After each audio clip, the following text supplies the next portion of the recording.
Start the clock. Member for Don Valley North. Thank you, Mr. Speaker.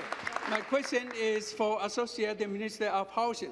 Speaker, housing affordability in Ontario has eroded at a significant rate, making it challenging for first-time buyers to become homeowners. In fast-growing, high-density area in Toronto, housing affordability continues to be an elevated level of crisis. Almost half of all householders rent their home, limiting their spending on other life necessities.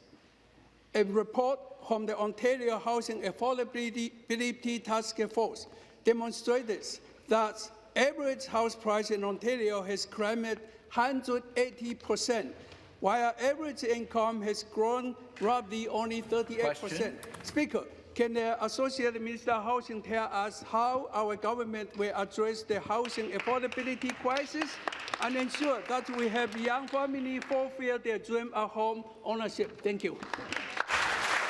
The Associate Minister of Housing. Well, thank you very much, Speaker, and I thank my unbelievable hard worker from Don Valley North for the great question, Mr. Speaker.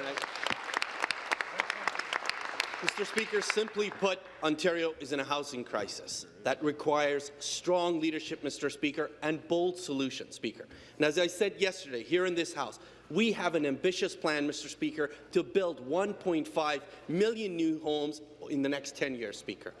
And our plan, Mr. Speaker, is working. Just last year, we had over 100,000 housing starts in our province, Mr. Speaker. That's the highest in over 30 years, Mr. Speaker. 13,000 of which were rental units, Mr. Speaker. Ontarians have seen the home ownership, the dream of home ownership, start to slip under the leadership of and governance of the previous Liberal government, always backed by the NDP, Mr. Speaker. That is going to change under the leadership of this Premier and this government, Mr. Speaker.